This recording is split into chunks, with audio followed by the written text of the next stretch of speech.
l'angle qu'on va prendre cette année, c'est d'essayer de montrer que le face-à-face qui a été celui d'Israël face à la Grèce est en partie encore d'actualité. C'est-à-dire que la, la tonalité que la civilisation grecque a instaurée dans le monde est profondément à la racine d'un grand nombre de valeurs et d'un grand nombre de, de choses qui ont forgé notre civilisation encore aujourd'hui, la civilisation occidentale encore aujourd'hui. Ok. Euh, donc pour ça, il faut qu'on comprenne un petit peu mieux qu'est-ce qu'était l'hellénisme, qu'est-ce qu'était la Grèce, pourquoi ça a, pourquoi c'est peut-être la civilisation dans laquelle on a été le plus en danger de se diluer au sein de cette civilisation-là. Euh, donc on est il y a à peu près 2200 ans, 2300 ans. On est dans une période où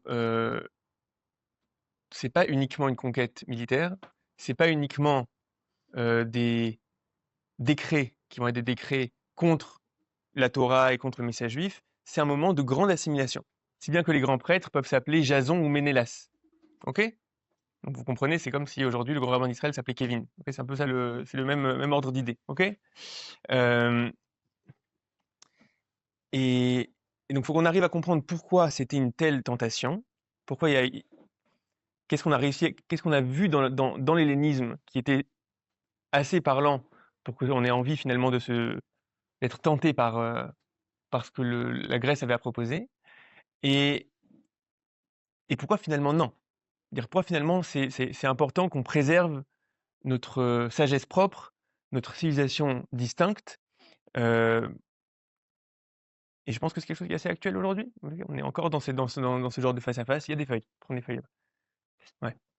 On est encore dans des face-à-face, on est face-à-face culturel important, même si on a notre propre pays, on sait à quel point on n'est pas euh, imperméable finalement à un système de valeurs qui peut être un système de valeurs qui vient de l'extérieur.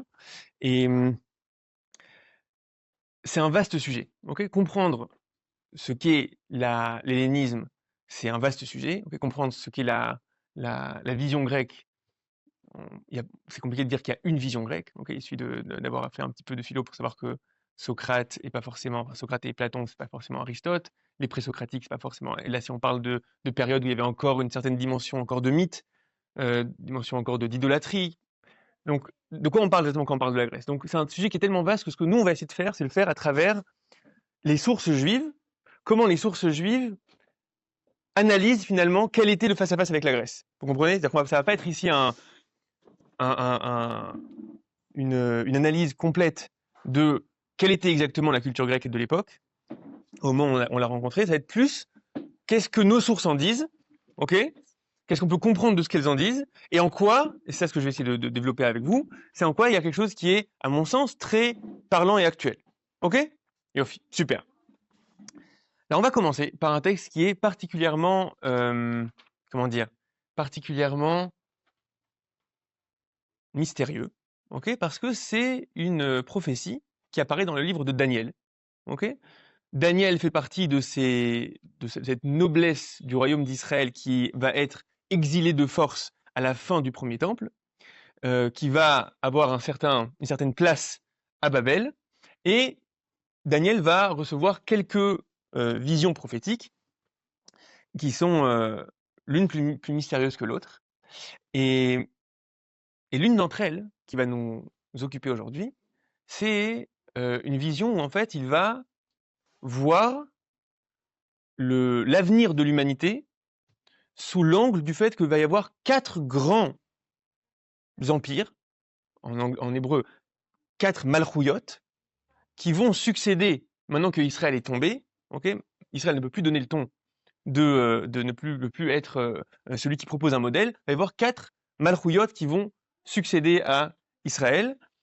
Et dans cette lecture-là, on est dans la quatrième. Okay, Rome et l'Occident sont la quatrième. Okay, alors maintenant, on va essayer de lire ce que Daniel nous dit ici. Donc on est aussi. Donc dans Daniel, 7e chapitre, Bishnat Achat et Belshazzar Melech Bavel, la première année de Belshazzar, roi de Babel, Daniel Chalom, Ra'a vechezionot rosho al mishkavo, Azaï et Chalom katav, rosh milim amar. Daniel va rêver et il va noter, en quelques mots, il va noter son rêve. On est Daniel Veomer, Roé Haïti Bechazoni im Laila, Veine Arba Ruchot Hashamaim Magichot Leyam Agadol. Donc il est en pleine nuit et il voit les quatre vents, Arba Ruchot Hashamaim, Megichot Leyam Agadol, qui pénètrent, on va dire, la grande mer. Varba Chayot Gdolot Olot Minayam, et on a quatre Chayot Gdolot, quatre grands animaux qui vont sortir de l'eau. Shonot zo miso, elles sont distinctes l'une de l'autre. Arishona, la première, qui est ariée, comme un lion, Uchnafaim shel Nesher la, et elle a des ailes d'aigle. Roé Haïti adasher nimretu knafea venis'a min haaretz, bal raglaim ke adam ukama, ou levav adam nitan la. Ok? Donc c'est un lion avec des ailes d'aigle, ok? Et il va s'élever de la terre, il va être au-delà de la terre, ok? Il va être dans les airs. Bal raglaim ke adam ukama, c'est comme s'il était sur des pieds d'homme, ou les vav adam nitan la, et il a un cœur d'homme, ok?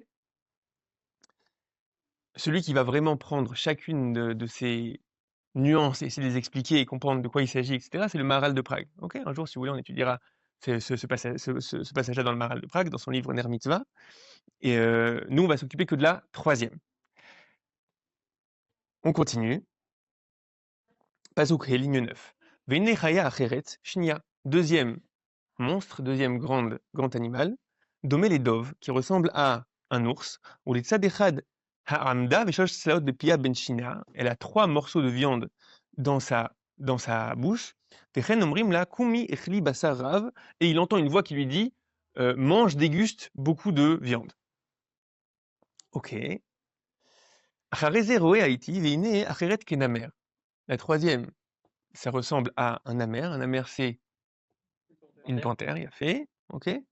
Certains disent un tigre ou une panthère. Velak nafaim arba shel of al-gaba, elle a 4 aigles d'oiseaux. Varba rachim lachaya, elle a 4 têtes. Veshilton nitanla, et elle a reçu le shilton, elle a reçu le pouvoir. Ok? Dans le sens, le pouvoir dans le sens politique. Achareze, roé haïti bechezinot laila, veine chaya revi'it nora'a ve'ayuma vechazaka yoter. Après, j'ai vu dans cette même nuit, Veine Chaya Revi'it, Nora'a Ve'ayuma Vechazaka Yoter. Là, d'un coup, vous voyez, on ne nomme pas quelle est cette Chaya. On ne dit pas à quoi elle ressemble. On sait juste qu'elle est Nora'a, qu'elle crée beaucoup de crainte. Ve'ayuma, terrible. Vechazaka Yoter, est plus forte. Veshinaim Shel Barzel Lagdolot, elle a des dents en fer. Ochelet Umedika, Ve'ashar Beragla Rofeset. Ve'i Meshuna Mikol Chayot Asher Lefanea, elle était étrange par rapport aux animaux qui étaient avant elle. Vekarnaim et Serla, elle avait 10 cornes. On saute un petit peu, Pasuk Yudzaïn, ligne 17. Et les Achayot Agdolot Shen Arba Melachim Yakumu Minaharetz. Donc, au sein même de la prophétie de Daniel, déjà il y a écrit que ces 4 monstres qui sont sortis de l'eau, okay, dans son rêve, en réalité c'est 4 Malchuyot, c'est 4 empires qui vont régner sur la terre. Okay, donc déjà dans sa prophétie, il reçoit une espèce de clé de la prophétie et de ce que ça signifie. Vous avez déjà entendu parler de ces 4 Malchuyot? De qui on parle? Bavel, Paras ou Madaï, Paras, la Perse, Romain c'est la 4e, et la Grèce, l'Égypte en fait précède, parce qu'en fait on parle des 4 qui viennent après Israël. La Grèce est la 3e, hein? On a dit c'est les premiers, okay. Bavel, Paras, Yavan, et à la fin, Rome, on considère être jusqu'à l'Occident. Ok? Super. Ok, qu'est-ce qu'on peut comprendre de ça? On est dans un langage qui est un langage qui est complètement onirique, complètement symbolique, ok? Qu'est-ce qu'on peut essayer de saisir de cette prophétie-là, ok? Alors, ce qu'on va essayer de voir ensemble, c'est à partir de cette prophétie-là, il va y avoir des différentes interprétations qui vont être données. Nous, on va se concentrer principalement sur ce qui va être dit à propos de Yavan, à propos de la Grèce. Qu'est-ce qu'on peut sortir de cette histoire-là, que la Grèce ressemble à une panthère de telle et telle manière, etc. Qu'est-ce que ça vient de nous dire? Quelle est la signification qu'il y a derrière ça? Comme à notre habitude, vous allez étudier entre vous, ok, 10 minutes, essayer de faire des groupes qui sont pas homogènes, comme ça, que les personnes qui parlent mieux hébreu soient les personnes qui parlent moins bien hébreu, d'accord? Des groupes de 2, 3, 4. Ok? Je vous laisse 10 minutes. Le but, c'est que vous lisiez la source de Rabbi Tzadok HaKohen Miloublin et que vous y réfléchissiez. Ok? Donc c'est un grand sage du 19e siècle. Et la deuxième chose que j'aimerais que vous voyiez, c'est la source de l'Ikouté Halachot. Ok? L'Ikouté Halachot, c'est de la Torah de Rabbi Nachman de Breslav, ok? Qui a été écrit par son élève Rabbi Nathan. Ok? Très bien. J'aimerais bien que, donc ces deux-là, j'aimerais que vous arriviez à les lire. A priori, ça va. Si c'est compliqué, je suis là. Ok? C'est des trucs que vous comprenez pas, je suis là et vous me posez des questions, mais au moins que vous ayez un petit peu le temps d'étudier seul. Et là, c'est parti. Chazak. Nous, on va s'occuper de cette troisième chaya, ok? Qui représente l'hellénisme, la civilisation grecque, qui va apparaître dans le rêve de Daniel et qui représente cette espèce d'empire qui va devenir l'hégémonie culturelle, l'hégémonie civilisationnelle à l'époque de Hanouka. Et finalement, c'est quoi cette histoire de Namer, qu'est-ce qu'on veut nous dire à travers cette image-là? Alors, ce qu'on voit ici chez Rabbi Tzadok HaKohen Miloublin, donc Rabbi Tzadok HaKohen Miloublin, c'est un très grand sage du 19e siècle. Vraiment, j'ai ramené que quelques lignes, mais ça vaut le coup de prendre le temps de l'étudier. Venons, on lit ce qu'il dit. Begam malchut Yavan hu ashratat ahod veziv de knesset Israël chez umidat abusha vem kol kocham be'azut panim dalken nimshelu benamer veshaninu have az kanamer. Okay? L'idée est la suivante. Pour lui, la dimension, l'image qui est l'image du namer, l'image de la panthère, c'est que apparemment, je m'y connais pas en zoologie, etc., mais apparemment, il y a quelque chose qui est de l'ordre de la hazout chez la namer. Qu'est-ce que c'est que la hazout? Ok, en hébreu, la chutzpah. Ok, la chutzpah, l'audace. Si j'ai bien compris, c'est parce que c'est le genre d'animaux qui s'attaquent à plus grand que lui. Ok, des animaux qui s'attaquent pas à plus grand que lui, et elle, apparemment, la panthère, elle n'a pas de problème à s'attaquer à plus grand qu'elle. Ok? Ça peut être tigre, ça peut être panthère. Là, je pense que c'est plus panthère que tigre. Ok, qu'est-ce qui nous dérange là-dedans? Qu'est-ce qu'il y a de problématique là-dedans? En quoi il y a une critique de la dimension? Qu'est-ce que ça vient nous dire sur la Grèce? Alors pour ça, il faut faire une petite introduction. Ok, il faut prendre 2 secondes le temps de comprendre que à la période d'hellénisation dont on parle, la transition est en train d'être faite entre ce qu'on appelle la période du mythos et la période de logos. Ok? C'est-à-dire d'une conscience du monde où le monde est habité par toutes sortes de vitalité, de divinité, le monde est, aujourd'hui on peut parler d'animisme par exemple, ok? L'esprit de la forêt, l'esprit du fleuve, etc. C'est-à-dire que tu vis dans un monde où tout est, il y a un philosophe qui s'appelle Shmuel Hugo Berman qui dit, pour nous essayer de comprendre leur manière de vivre à ce moment-là, c'est comme essayer de comprendre la manière c'est comme quelqu'un d'éveillé qui essaie de comprendre un rêve. Ok? C'est une conscience qui est totalement différente. Ok? Tout est habité, tout est vivant, C'est pour ça que c'est très difficile pour nous de comprendre qu'est-ce que c'est que ce monde qu'est l'idolâtrie. Ok? Il y a un moment, une transition, ok, qui se passe à peu près au 5e siècle avant notre ère, ok? À partir de ce qu'on appelle les présocratiques, où la conscience va changer, principalement en Grèce, d'accord?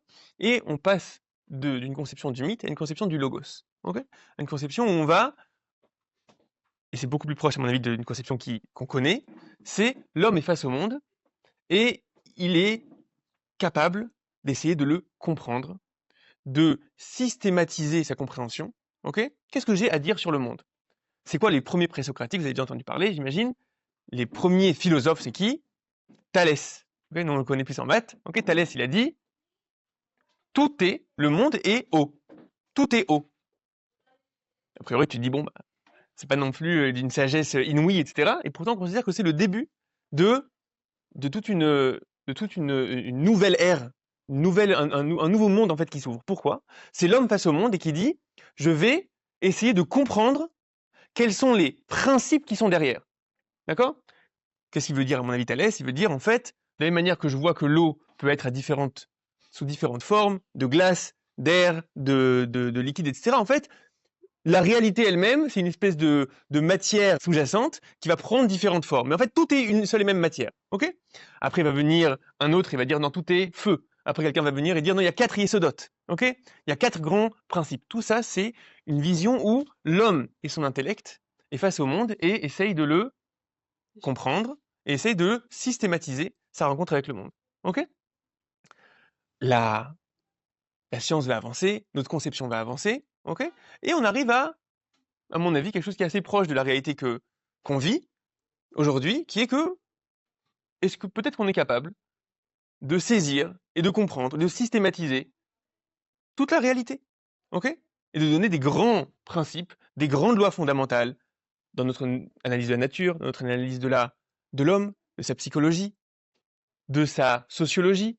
Peut-être qu'on est capable de tout saisir, comprendre, mettre dans des catégories, OK? Et c'est bon, on a saisi le monde, on a compris le monde. A priori, c'est ce qui va permettre à l'homme de façonner le monde, d'en prendre possession, OK? Il y a l'avancée technologique dépend de cette vision-là, OK? Si tu es dans un monde qui est plein de vitalité que tu ne comprends pas, un peu compliqué de venir et de dire OK, je suis capable d'agir dans cette réalité-là. Donc a priori, il y a quelque chose qui est fondamentalement positif dans dans ce que la Grèce va venir et va proposer, dans ce passage du mythos au logos. Mais pour autant, on voit quelque chose qui nous dérange. Ça va être symbolisé par cette figure-là d'une amère où on dit il y a un problème de hazout. Il y a un problème de hazout. Il y a quelque chose qui est de l'ordre d'une audace qui va trop loin, d'une chutzpah qui va trop loin. Et Rabbi Tzadok HaKohen Milublin nous dit c'est l'inverse d'Israël où il y a une dimension de boucha, une dimension de honte. Ok? Alors venons essayer de comprendre ce que ça signifie. Pour ça, je vais vous donner un exemple. Ok? Imaginez-vous que vous êtes à un enterrement. Ok? Et que c'est le moment le plus dur de l'enterrement où on amène le corps du défunt. En plus, en Israël, il y a pas de cercueil, c'est vraiment, t'as juste le linceul, etc. C'est comme ça. Imaginez-vous quelqu'un qui ne capte pas que c'est pas le moment maintenant de parler fort à son copain d'à côté et dire ah comment ça va, ça fait longtemps que je t'ai pas vu. Ok? Qu'est-ce qu'il capte pas? C'est-à-dire qu'il y a quelque chose il y a quelque chose qui est pas capté ici. Ok? C'est-à-dire que là, tu es face à un moment qui demande un certain respect, une certaine révérence.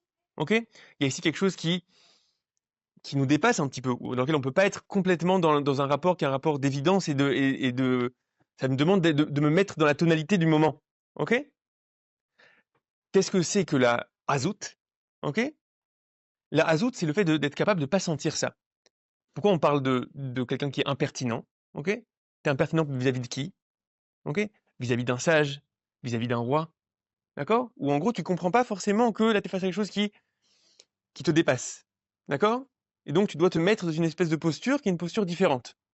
Ok? La boucha, par contre, c'est justement cette capacité de saisir. Saisir que là, il y a quelque chose qui est plus grand. Ok, très bien, on a donné des exemples, maintenant venons on va un peu plus loin. Qu'est-ce que ça veut dire de dire qu'on est face à une civilisation de Hazout? C'est-à-dire que fondamentalement, dans sa configuration interne, dans son rapport au monde, il y a quelque chose qui est insensible à une certaine révérence. Comme si on pouvait complètement comprendre et saisir le monde et l'enfermer dans notre compréhension. Ok? Il y a quelque chose dans la Grèce, et pour vous donner parce que c'est un peu loin de nous, mais je vais essayer de vous donner un exemple actuel. Est-ce que vous avez lu Sapiens de Yuval Noah Harari? Ok? Pour moi, on est clairement dans un descendant de la vision grecque. Ok? Il reste pour autant juif, mais ce que je veux dire par là, c'est il y a ici quelque chose qui est extrêmement, extrêmement systématique, où je vais t'expliquer tout le monde, toute la réalité, toute l'histoire humaine, de manière extrêmement, extrêmement matérialiste. Ok? Tout, au final, peut être expliqué pour des raisons de survie, d'évolution, d'économie. Si l'homme a développé un instinct moral, c'est parce que c'est ce qui permet la réalité du groupe de survivre. Si l'idée, je ne sais pas si vous avez déjà entendu des conférences de lui, vous avez déjà lu son livre, mais il va souvent être un peu provoque. Il va dire les droits de l'homme, le fait que l'homme, il y a une espèce de d'entité qui se doit d'être respectée, d'être ça n'existe pas, c'est nulle part. Ok? C'est une construction de notre esprit. D'accord? Fondamentalement, ça n'existe pas, c'est pas là. Ça, pour moi, c'est de la hazout. Ok? c'est tu viens avec un rouleau compresseur, ok, de ton système, de ta compréhension, ok, et qui vient et qui prend la réalité et qui va essayer de l'aplanir de telle manière qu'elle rentre dans ton système et qu'elle soit compréhensible. Ok? Qu'est-ce que c'est qu'une dimension de Bouchard? C'est avoir cette ouverture face au sublime, l'ouverture face à l'émerveillement, l'ouverture face au fait que quand je suis face au monde, je sens qu'il y a quelque chose qui me dépasse. Je sens qu'il y a quelque chose qui est pas, en hébreu, mouvan mais élave, pas évident dans le fait qu'il y ait une existence, dans le fait que le monde apparaisse dans cette complexité, cette structure, dans le fait que l'humanité est quelque chose de si riche, notre instinct moral, notre créativité, etc. Je suis capable d'émerveillement, capable de dire, j'arrive pas à tout rentrer, à tout expliquer, etc. Ok? Ce que j'appelle, je sais pas si quelqu'un a déjà utilisé ce terme-là, mais c'est un terme qui m'a l'air juste, c'est avoir une espèce d'ouverture métaphysique. Ok? Être ouvert. Pas, pas être capable de dire, non, c'est bon, j'ai saisi la réalité, elle se résume à ça. Sentir que il faut que dans ton système, il y ait une fenêtre vers l'émerveillement, une fenêtre vers quelque chose qui nous dépasse. Ok? C'est plus grand qu'eux. Il y a un auteur que j'aime beaucoup, que je vous cite souvent, qui s'appelle David Brooks, qui est un auteur américain, juif, new-yorkais, qui a écrit plusieurs best-sellers que je vous recommande. The Second Mountain, The Road to Character, bref, plein de super livres, vraiment des livres profonds. Et c'est pas des livres de philo, quoi, c'est des livres d'analyse de la société. Et il dit la chose suivante. Il dit, lorsque ma première fille est née, je me suis rendu compte que je l'aimais plus que l'évolution n'exige. Ok? Lorsque ma première fille est née, je me suis rendu compte que je l'aimais plus que l'évolution n'exige. Qu'est-ce qu'il vient de dire ici? Il vient de dire de manière très existentielle quelque chose, il dit, vous voulez rentrer l'entièreté de l'expérience humaine dans, en fait, voilà, l'évolution a fait que pour une dimension de survie, il faut qu'on ait de l'amour pour notre progéniture, et ça va faire que grâce à ça, la société va réussir à continuer à exister, etc. Hein, ça fait partie d'une dimension naturelle de survie et tout. Et il vient et dit, I don't buy it. J'arrive pas à acheter cette cohérence-là. Cette cohérence-là, elle m'étouffe. Cette cohérence-là, elle aplanit trop. Ok? Elle vient trop aplanir le truc. Ok? Elle vient trop rendre la réalité insipide. C'est pas ça ce que je vis. Je vis quelque chose de plus grand que ça. Je vis quelque chose de plus grand dans l'amour que j'ai pour ma fille. Ne viens pas me réduire ça uniquement à une dimension de survie. Il y a quelque chose qui est beaucoup, beaucoup plus grand ici. Ok?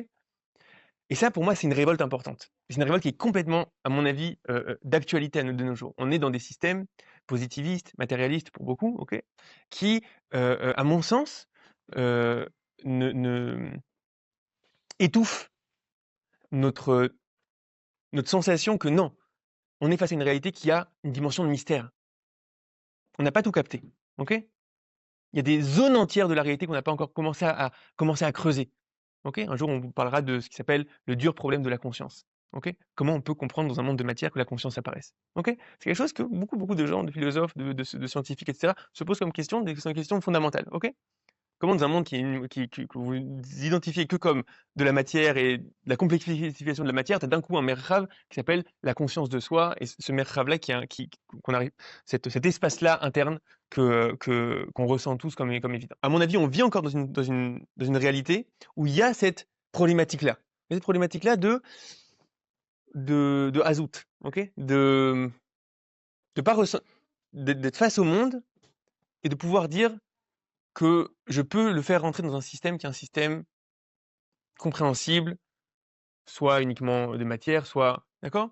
Et ce qu'on veut essayer de développer ici, à mon avis, ce qui est celui qui en parle beaucoup, c'est le Rav Avraham Yehoshua Eshel, redévelopper le sentiment d'émerveillement, redévelopper le sentiment de mystère, redévelopper le sentiment qu'il y a quelque chose dans cette réalité-là, ok, qui nous dépasse. Et donc ici, d'après Rabbi Tzadok Cohen Miloublin, on a cette figure-là de la panthère en l'occurrence, c'est le fait que nos sages ont identifié dans la Grèce quelque chose qui, a priori, va énormément faire avancer le monde, ok, énormément, mais qu'il y a un certain risque. Ok? Un risque de nous priver de cette rencontre avec le fait qu'il y a quelque chose qui nous dépasse dans la réalité. Okay, le fait qu'on doit être face à une réalité qui nous interroge, dans laquelle il y a un certain mystère, dans laquelle il y a une certaine profondeur que je ne peux pas réduire et limiter. Prophétie de Daniel. Il a fait. Venez, on passe maintenant à Rabbi Nachman. Donc on est dans l'Ikouté à la Chot. Donc l'Ikouté à la Chot, c'est, si vous voulez, des espèces de compilations qui ont été faites par l'élève de Rabbi Nachman, qui s'appelle Rabbi Nathan, qui sont structurées par en fonction de halachot, en fonction de mitzvot, et à chaque fois il donne la profondeur dans la pensée de Rabbi Nachman. Ok, donc on est ligne 25.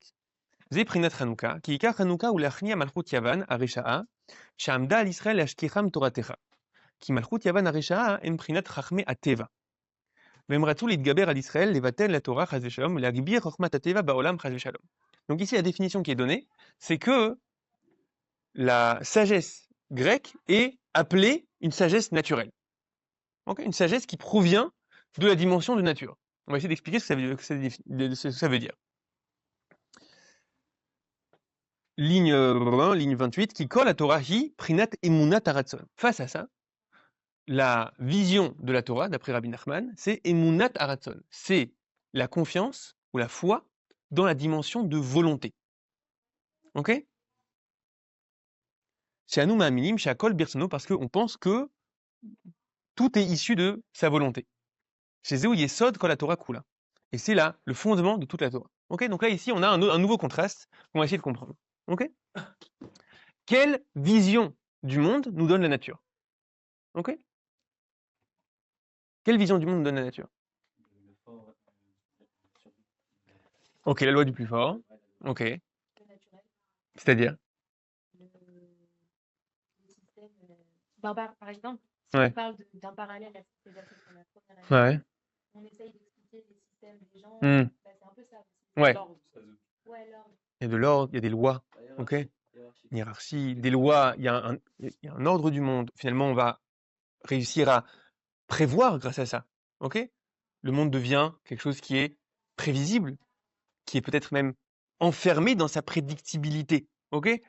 C'est bon, on a compris comment les choses fonctionnent. D'accord? C'est la réalité. Voilà ses limites. Voilà son voilà son code. Ok? Et c'est bon. À la fois, on est capable de le saisir. À la fois, on est capable de prédire la réalité. C'est vrai d'une certaine manière. On va même, à un moment plus passer de la dimension de nature, on va commencer à parler de l'homme de cette manière-là. Ok? Analyser l'homme, voir que dans l'homme, il y a finalement aussi des lois qui le régissent. D'accord? Des lois de l'inconscient. Qu'est-ce qui se passe dans telle situation, qu'est-ce qui se passe dans telle situation, etc. Ok, et lorsque maintenant on est dans cette dimension-là qui est de Chokhmat Teva, ok, il va y avoir une dimension qui va nous manquer en tant que Israël, en tant que juif. Ok, la dimension qui va nous manquer, c'est ce qu'il appelle ici Emunat Haratzon. C'est-à-dire que l'homme face à un monde de lois, ok, le monde est uniquement ce qu'il est avec des lois, on ne sait pas forcément d'où elles viennent, mais voilà, elles sont ce qu'elles sont.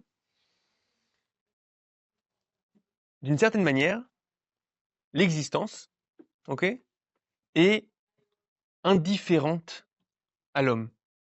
Ok? Personne ne t'a voulu, personne n'a voulu que cette existence soit. Tu es face à une réalité qui est d'une certaine manière muette. Ok? Les choses sont ce qu'elles sont. Il n'y a pas forcément de projet, il n'y a pas forcément de direction à tout ça. Ok? Et c'est intéressant pourquoi? Parce que dans la culture grecque, déjà à l'époque du mythe, il y a ce qu'on appelle la tragédie grecque. Ok? C'est quoi la tragédie grecque? Ok? La tragédie grecque, c'est des histoires où le héros ou l'héroïne va toujours être écrasé par ce qu'on appelle la moira. C'est quoi la moira? Hein? Le destin. Ok? L'exemple que vous avez tous en tête, c'est Oedipe. Ok? En grec. En grec. Ouais, ouais, la moira. Ok? L'exemple d'Oedipe, ok? Où il va tout faire pour ne pas tuer son père et se marier avec sa mère, et au final, eh ben quand même, ça reviendra. D'accord? Il y a quelque chose qui... Le monde est géré par des espèces de grandes forces. À l'époque, c'est encore dans l'époque du mythe, ok? Géré par des espèces de grandes forces, de divinités, etc. Et l'homme va être brisé dans les rouages de ces grandes forces-là. Personne ne se préoccupe de cette destinée-là qu'est l'homme, ok? Et ce qui doit arriver, arrivera. Et ce qui est assez intéressant, c'est que même lorsqu'on passe du mythos au logos, même lorsqu'on passe maintenant d'une réalité qui est une réalité, on va dire, d'idolâtrie ou à une réalité beaucoup plus rationnelle, d'accord? Finalement, on reste dans cette même dimension de tragédie. L'homme est mortel, ok? Tu montes, tu descends. On peut pas vraiment s'extraire de notre réalité. On peut pas s'extraire des lois de ce monde. Et le monde, fondamentalement, le cosmos, l'existence, tu peux l'appeler comme tu veux, est indifférent, ok? Est indifférent à ta réalité. Ok? Vous écoutez aujourd'hui un discours qui est un discours matérialiste, d'accord? L'existence humaine, elle vient d'une série de mutations, puis d'aléas, qu'on appelle ça, de sélection, etc., qui font que c'est arrivé. Et puis un jour, le soleil va s'éteindre, et puis on sera dans la glace éternelle, ok? Dans une réalité qui fondamentalement est indifférente à la destinée humaine. Ok? Et là, on a un contraste qui est un contraste important. Ok? Fondamentalement, l'intuition de Am Israël, ok? Puis le dévoilement que Am Israël va recevoir, c'est le fait que le monde est issu d'une volonté. Ok? Même si on n'est pas capable de définir qu'est-ce qui est à l'origine du monde, ok? Même si on n'est pas capable de même mettre un nom sur l'infini, ok? Ce qu'on sait, c'est que, ou en tout cas ce qu'il a voulu nous dévoiler de sa réalité, c'est que il y a un certain projet dans l'existence. Ok? Et le fait que l'homme arrive, et le fait que l'histoire arrive, et le fait que le peuple d'Israël arrive, le fait que chaque personne existe, etc., on va l'interpréter dans un champ lexical qui est un champ lexical de volonté. Ok? Ça, c'est un grand contraste. Ok? C'est-à-dire qu'on est dans un face-à-face entre un monde de tragédie face à un monde d'espoir. Ok? Un monde de tragédie, au final, est une indifférence de la réalité face à l'homme. Ok? Et face à ça, il y a une dimension où, avec toutes les difficultés de la vie humaine, avec tous les aléas, etc., au final, on considère qu'il y a un certain projet, il y a une certaine volonté. On n'est pas là pour rien. Ok? On arrive mieux à comprendre, à mon avis, on arrive mieux à comprendre, malgré la grandeur de ce que la Grèce va apporter, ok? Malgré la capacité de façonner le monde que la Grèce va apporter, pourquoi on n'est pas prêt à se diluer là-dedans? On n'est pas d'accord de se diluer là-dedans. Et je pense que c'est très vrai aujourd'hui aussi. Ok? C'est très vrai aujourd'hui aussi. C'est-à-dire on doit continuer à brandir l'étendard du fait que, et mon ataratson, nous, notre conception du monde, c'est un monde qui nous parle. Ok? C'est un monde qui a quelque chose à nous dire. C'est un monde dans lequel il y a un vecteur, il y a une direction. Ok? Qui n'est pas indifférent à la destinée humaine. Ok? C'est le deuxième axe. Des questions sur le deuxième axe? Troisième axe, on lit, c'est une lettre du Rav Kook qui dit la chose suivante. 34. Aeleniut asta et askalat amaharav. L'hellénisme a fait la L'éducation. ouais, La culture. le ciment culturel, si tu veux, de l'Occident. C'est-à-dire que l'Occident, et c'est pas pour rien, les Lumières se vivent comme un néoclassicisme, un retour à la dimension grecque après le Moyen-Âge, où le Moyen-Âge a comme fait une espèce de parenthèse religieuse comme ça, chrétienne. Hein, il y a un retour au classique, c'est-à-dire à la Grèce et à Rome. Ok? Maintenant, comment le Rav Kook va définir Aolechet achare enea, qui va d'après ses yeux, achafetza liot svea bagaloui sheba avaya, qui essaie d'être rassasié par le dévoilé du monde. Ok? C'est-à-dire que essayer de concevoir le monde uniquement d'après sa dimension quantifiable, dévoilée, peut-être même physique, ok, finalement matérielle, d'accord? Et une volonté essayer d'être rassasié par ça. Ok? Dire non, mais c'est tout ce qu'il y a. Ligne 36, ça s'appelle Kolzman Shabilti Mugbal Lo Igabel. Mais tant que l'infini ne sera pas réduit, l'Otomar Aneshama Dai Bagaloui, l'âme n'arrivera pas à dire Dai, à dire c'est suffisant, Bagaloui dans le dévoilé. Ok. Et en gros, ce qu'il vient de dire, c'est au final, il y a une dimension dans l'homme, ok, qui n'arrive pas à être rassasiée par ça. Ok, n'arrive pas à être rassasiée uniquement parce que euh, la dimension de matière ou la dimension de monde dévoilé est capable de proposer. Ok, c'est pour ça qu'on va voir chez l'homme une quête de sens. Ok, on est la seule espèce qui va pas se suffire uniquement d'arriver à sa propre survie, à la survie de ses. Il faut que j'ai l'impression d'œuvrer à quelque chose qui me dépasse, qui est plus grand. Ok, pour ça qu'on va voir apparaître justement dans une génération qui est une génération tellement a priori, voilà, où on est capable d'expliquer tout de manière scientifique, etc. On a d'un coup des apparitions de spiritualité, de personnes qui vont jusqu'en Inde pour essayer de vivre quelque chose d'intérieur. Toute l'apparition du New Age. Ok, je sais pas à quel point vous connaissez ces univers-là. Ça rejoint un petit peu la Ouais, spiritualité matérielle des Grecs ouais, par rapport à la spiritualité ouais. spirituelle du peuple juif. Si tu veux, c'est-à-dire qu'en gros, est-ce que j'arrive à me suffire uniquement de la dimension glouya, ok, dimension euh, euh, définissable du monde, ok? Ça revient avec ce qu'on avait dit à propos de la Hazout, etc. Et là, le Rav Kook nous dit, faites attention, regardez, vous allez voir que il y a quelque chose dans l'homme qui bout, ok, et ça lui suffit pas, ok, il n'arrive pas à se suffire uniquement de pouvoir avoir ce qu'il lui faut dans son compte et dans sa carrière, etc. Il y a quelque chose qui va manquer là-dedans. Il va avoir besoin de d'explorer les mystères de la réalité, d'explorer les mystères de son âme, de recherche de sens, de quête de spiritualité, etc. Il y a quelque chose d'autre qui va venir et qui va essayer c'est comme si on avait mis un couvercle sur une casserole en ébullition et pouf, à un moment ça explose. Et je pense que, enfin, bref, c'est un sujet qui m'intéresse beaucoup de comprendre un peu au 20e siècle, au 21e siècle, cette tendance-là du New Age, etc., qui est pour moi clairement une espèce de révolte, en fait, de réponse qui parfois est aberrante, ils disent plein de trucs bizarres. Hein? Et ben, je te recommande de faire une petite recherche. En gros, le New Age, c'est cette espèce de nouvelle spiritualité, beaucoup influencée par les spiritualités d'Extrême-Orient. Ok? Donc beaucoup de méditation, de zen, de bouddhisme, etc. Il va y avoir aussi des éléments qui vont être des éléments des fois un peu pris de Kabbalah. Il va y avoir des éléments des fois qui sont pris un peu de néopaganisme. Et on fait une salade. Et on propose des cours sur YouTube de coaching New Age. C'est-à-dire que il y a quelque chose aussi qui va être hyper, pas forcément sérieux, un peu commercial, etc. Mais ce qui m'intéresse, c'est ce qu'il y a derrière. Hein. Derrière, il y a un truc, il y a des gens qui disent bah, vous m'avez promis le rêve américain, d'avoir ma Cadillac, ma petite maison en banlieue et mon truc, etc. Mais et ben, en fait, je me rends compte que c'est pas suffisant et que j'ai pas de drive là-dedans. Il y a quelque chose d'autre qui m'appelle. Ok? Le contre-coup, c'est toutes les dépressions, un peu la maladie du 21e Ouais, siècle. clairement. Les gens, ils tombent en dépression profonde alors qu'ils ont ce qu'il faut au niveau du matériel. Clairement, clairement.